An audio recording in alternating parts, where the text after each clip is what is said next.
ಇಂದಿನ ತರಗತಿಗೆ ತಮಗೆಲ್ಲರಿಗೂ ಸ್ವಾಗತ.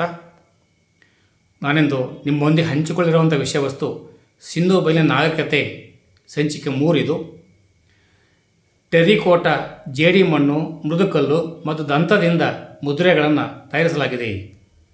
ಉಪಯೋಗ: ಧರ್ಮ ಸಂಕೇತ, ವ್ಯಾಪಾರ, ಮತಾಚರಣೆ.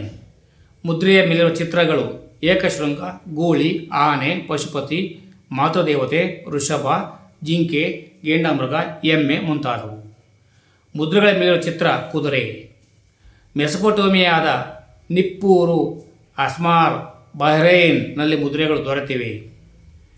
ಇದರ ಚಿತ್ರಲಿಪಿ ಸೆಮಿಟಿಕ್ ಬರಹ, ಚೌಕಾಕಾರದ ಮುದ್ರೆಗಳಿದ್ದವು.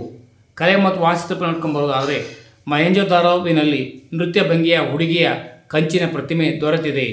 4.5 ಅಡಿ ಎತ್ತರವಾಗಿದೆ. ಮೊಹೆಂಜೊದಾರೋ ಮೆದುಕಲ್ಲಿನಿಂದ ತಯಾರಿಸಿದ ಗಡ್ಡಧಾರಿ ಪುರುಷನ ಪ್ರತಿಮೆ ದೊರೆತಿದೆ. ಹರಪ್ಪದಲ್ಲಿ ಸುಣ್ಣದ ಕಲ್ಲಿನ 2 ಗಡ್ಡಧಾರಿ ಪುರುಷನ ಪ್ರತಿಮೆ ದೊರೆತಿದೆ. ಹರಪ್ಪನಲ್ಲಿ ಶಿವನ ರುದ್ರತಾಂಡವ ಮೂರ್ತಿ ದೊರೆತಿದೆ. ಸಾಮಾಜಿಕ ಜೀವನ ನಡ್ಕೊಂಡು ಬರೋದಾದರೆ ಮಾತೃಪ್ರಧಾನ ಕುಟುಂಬ ವ್ಯವಸ್ಥೆ ಇತ್ತು. ಆಹಾರ ಧಾನ್ಯಗಳಲ್ಲಿ ಗೋಧಿ, ಬಾರ್ಲಿ, ಭತ್ತ, ನವಣೆ, ಹಾಲು, ಹಣ್ಣು ಹಾಗೂ ಮಾಂಸಾಹಾರ ಸೇವಿಸುತ್ತಿದ್ದರು. ಸಾಮಾನ್ಯವಾಗಿ ಹತ್ತಿಯಿಂದ ನೇಯ್ದ ಬಟ್ಟೆ ಧರಿಸುತ್ತಿದ್ದರು. ಆಗಾಗ ಉಣ್ಣೆ ಬಟ್ಟೆ ಧರಿಸುತ್ತಿದ್ದರು. ಸ್ತ್ರೀ ಪುರುಷರೆಲ್ಲರೂ ಆಭರಣ ಪ್ರಿಯರು ಹಾಗೂ ಸೌಂದರ್ಯ ಪ್ರಿಯರು. ಮನೋರಂಜನೆಗಾಗಿ ಒಳಾಂಗಣ ಕ್ರೀಡೆಗಳಿದ್ದವು. ಪಗಡೆ ಆಟ ಜನಪ್ರಿಯವಾಗಿತ್ತು.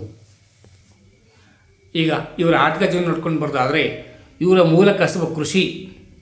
ಗೋಧಿ, ಬಾರ್ಲಿ, ಭತ್ತ, ಸಜ್ಜೆ, ನವಣೆ, ಸಾಸಿವೆ, ಎಳ್ಳು, ಖರ್ಜೂರ, ಬಟಾಣೆ, ಎಣ್ಣೆ ಕಾಳುಗಳು. ವಾಣಿಜ್ಯ ಬೆಳೆ ನೋಡ್ಕೊಂಡು ಬರೋದ್ರೆ ಹತ್ತಿ ಬೆಳೆದ ಮೊದಲ ರಾಷ್ಟ್ರ ಭಾರತ. ಇವರು ಕುರಿಯನ್ನು ಸಾಕಿದ್ರು. ಇವರು ಪ್ರಿಯವಾದ ಪ್ರಾಣಿ ದುಬ್ಬದ ಗೂಳಿ, ಪಕ್ಷಿ ಪಾರಿವಾಳ. ಬಳಕೆ ಮಾಡದ ಪ್ರಾಣಿ ಯಾವುದಂದರೆ ಕುದುರೆ. ರಾಜಸ್ಥಾನದಲ್ಲಿ ಖೇತ್ರಿಯಲ್ಲಿ ತಾಮ್ರದ ಗಣಿ ಇತ್ತು. ಅಫ್ಘಾನಿಸ್ತಾನದಿಂದ ತವರ ಆಮದು ಮಾಡಿಕೊಳ್ಳುತ್ತಿದ್ದರು. ಪರ್ಷಿಯಾ, ಈಜಿಪ್ಟ್, ಮೆಸೊಪೊಟೇಮಿಯಾದೊಂದಿಗೆ ವ್ಯಾಪಾರ ಸಂಪರ್ಕ ಹೊಂದಿದ್ದರು. ಸಂಖ್ಯಾ ಪದ್ಧತಿ 1, 2, 4, 8, 16, 32. ಧಾರ್ಮಿಕ ಜೀವನ. ಇದು ಆಧುನಿಕ ಹಿಂದೂ ಧರ್ಮದ ತವರು ಮನೆ. ಮಾತೃದೇವತೆ ಹಾಗೂ ಪಶುಪತಿಯ ಮೂರ್ತಿ ಪೂಜಿಸುತ್ತಿದ್ದರು. ಪವಿತ್ರ ಪ್ರಾಣಿ ದುಬ್ಬದ ಗೂಳಿಯಾಗಿತ್ತು. ಪವಿತ್ರ ವೃಕ್ಷ ಅರಳಿ ವೃಕ್ಷ. ಮೊಸಳೆ ಹಾಗೂ ಪಾರಿವಾಳವನ್ನು ಪೂಜಿಸುತ್ತಿದ್ದರು. ತಂತ್ರಗಳಲ್ಲಿ ನಂಬಿಕೆ ಇತ್ತು. ಧಾರ್ಮಿಕ ಚಿಹ್ನೆ ಸ್ವಸ್ತಿಕ್. ಪುರುಷ, ದೈವ, ವಿಷ್ಣು. ಸಂಸ್ಕಾರ ಪದ್ಧತಿ ನೋಡೋದಾದರೆ ಹೂಳುವುದು, ದಕ್ಷಿಣಕ್ಕೆ ತಲೆಯಿಟ್ಟು ಹೂಳುವುದು ಜನಪ್ರಿಯವಾಗಿತ್ತು. ಅಂಶಿಕ ಶವ ಸಂಸ್ಕಾರ ಪದ್ಧತಿ ಇತ್ತು. ಪ್ರಾಣಿ ಪಕ್ಷಿಗಳಿಗೆ ಆಹಾರವಾಗಿ ನೀಡುವುದು, ಇದು ಅಂಶಿಕ ಶವ ಸಂಸ್ಕಾರ. ಸುಡುವುದು, ಸುಟ್ಟ ನಂತರ ಬೂದಿ ಮತ್ತು ಅಸ್ಥಿಯನ್ನು ನವಿಲಿನ ಚಿತ್ರವಿರುವ ಮಡಕೆಯಲ್ಲಿ ತುಂಬಿ ಮನೆಯ ಮುಂದೆ ಹೂಳುವುದು. ಇಂಥ ಸುಂದರ ನಾಗರಿಕತೆ ಅವನತಿ ಯಾವಾಗ ಕ್ರಿಸ್ತ ಪೂರ್ವ 1700 ಅಂತ ಹೇಳ್ತೇವೆ. ಯಾಕೆ? ನದಿಗಳು ಬತ್ತುವಿಕೆಯಿಂದ ಆಗಿರ್ಬೋದು, ಬರಗಾಲ ಬಂದಿದ್ದರಿಂದ ಆಗಿರ್ಬೋದು, ಭೂಕಂಪನ ಮತ್ತು ಭೂ ಕುಸಿತಗಳಿಂದ ಆಗಿರ್ಬೋದು, ಅಥವಾ ಆರ್ಯರ ದಾಳಿಯಿಂದ ಆಗಿರ್ಬೋದು, ಪ್ರವಾಹಗಳಿಂದ ಆಗಿರ್ಬೋದು, ಸಾಂಕ್ರಾಮಿಕ ರೋಗಗಳು ಆಗಿರ್ಬೋದು. ಇದು 8ನೇ ತರಗತಿಗೆ ಸಂಬಂಧಿಸಿದ ಸಮಾಜ ವಿಜ್ಞಾನ ವಿಸ್ತೃತ ರೂಪ. ಸ್ಪರ್ಧಾ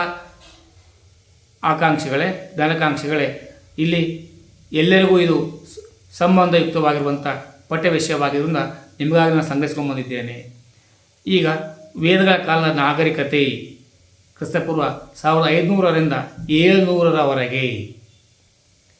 ಸಿಂಧೂ ನದಿ ನಾಗರಿಕತೆಯ ನಂತರ ಭಾರತದಲ್ಲಿ ಬೆಳವಣಿಗೆ ಹೊಂದಿದ ನಾಗರಿಕತೆ ಇದು. ಆರ್ಯರು ಈ ನಾಗರಿಕತೆಯನ್ನು ಸ್ಥಾಪಿಸಿದರು. ಮುಂದಿನ ವಿಡಿಯೋದಲ್ಲಿ ಪ್ರತ್ಯೇಕವಾಗಿ ತರಲಿಕ್ಕೆ ಪ್ರಯತ್ನ ಮಾಡ್ತೇನೆ. ಧನ್ಯವಾದಗಳು. ಜೈ ಹಿಂದ್, ಜೈ ಕರ್ನಾಟಕ, ಜೈ ಭಾರತ್ ಮಾತೆ. ಸರ್ವರಿಗೂ ಶುಭವಾಗಲಿ. ಸರ್ವೇ ಜನ ಸುಖಿನೋ ಭವಂತು.